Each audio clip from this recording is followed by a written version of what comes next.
Who would have thought? My first experience with a Monster Hunter title would be a spinoff. Now, I was aware of Monster Hunter and always had this general curiosity around it, whether it was my friends telling me how awesome Monster Hunter Worlds was or just simply seeing the kinetic gameplay of Monster Hunter Rise. Either way, there was no denying that Monster Hunter is one of Capcom's most successful series nowadays, and the fandom is as active as ever. I think the first time I heard of Monster Hunter was during the Wii U and 3DS era, with games like Monster Hunter 3 Ultimate and Monster Hunter Generations. At that time, nothing really grabbed me or gave me the desire to play these games, but fast forward today, looking at games like World and Rise, I really wanted to know what I was missing out on, but I kept putting it off, mainly because I was busy with life and work, so dedicating tons of hours to games like that was nothing I was willing to do at that time.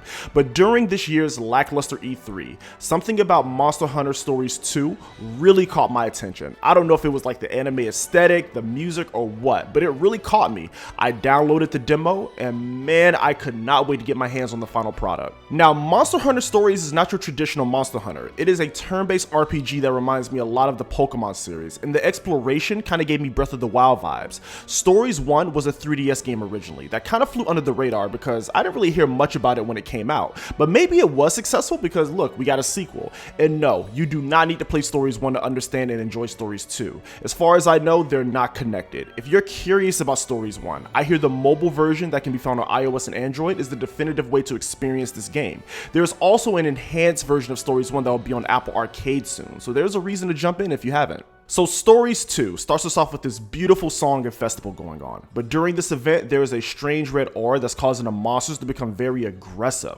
So our heroes spend the majority of the time trying to figure out what's causing this disturbance in the mystery of Ratha. The story is pretty straightforward and easy to follow in my opinion. We also have some pretty cool characters that we meet along the way. Anna, Kana, Alwyn, and as annoying as he can be, Navaru. Of course, there are many others, but I found the cast of characters here charming and memorable, which is always a plus for me in a JRPG. Oh, and the felines in this game, they're so adorable. I just want to go ahead and just pet a kitten now. You can find these cute little burrows where the cats will heal you, and you may find an item or two, so it's super cute and cool. The gameplay and the presentation is where the game really shines for me.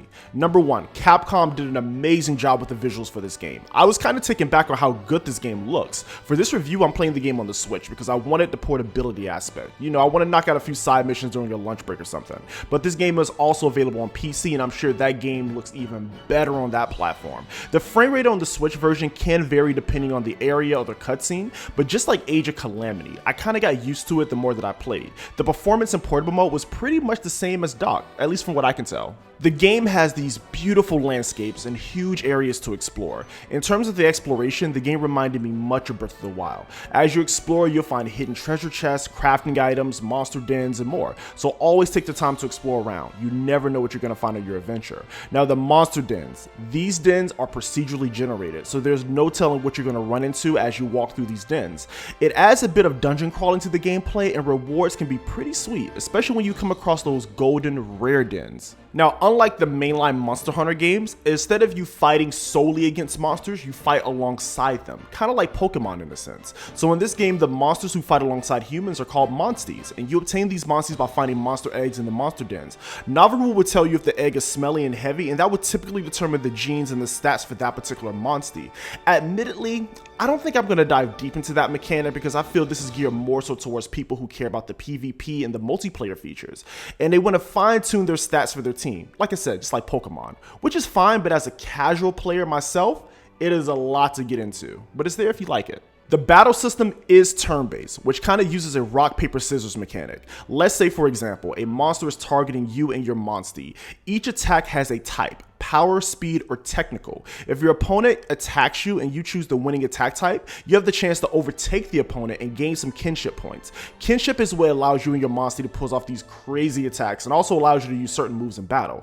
I really love how some of these moves are animated. It's really exciting, and I love hitting an enemy with this. The monstie and the partner character uses their own moves, and honestly, I would have preferred if I had full control over my party members in battle, but to be real, it wasn't too bad because the AI is pretty smart in terms of what items to use at what point. There are also weapon types. I would recommend just equipping one of each weapon type. You can hold up to 3 weapons and can switch once per turn, so experiment around to see what monsters are weak to what. When you're not fighting hunters and monsters, you're exploring the world with your monstie. And man, one thing that I really love is the fact that each monster has an exploration skill, whether that's swimming, climbing, rock breaking, and even flight.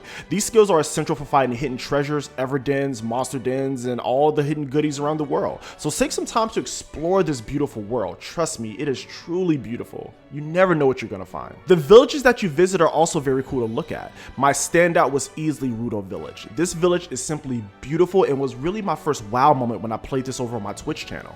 I also love the music that this game has for each of these areas. I also love the music that plays in the open field areas, but the only complaint with that, they don't play for long, which is unfortunate because there are some really beautiful tracks here.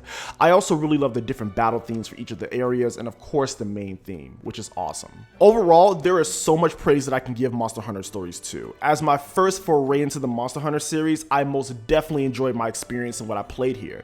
This has definitely sold me on the potential of the series, and I look forward to eventually diving into Rise and even World. If you're a JRPG fan and you enjoy games like Pokemon, Final Fantasy, and even adventure games like Breath of the Wild, this game is something that you can definitely get yourself into, where you can manage multiple monsters in your party, the fun battle system. It's a great game. I feel you'll have a great time with it, and I thank you all for watching, and I'll see you next time.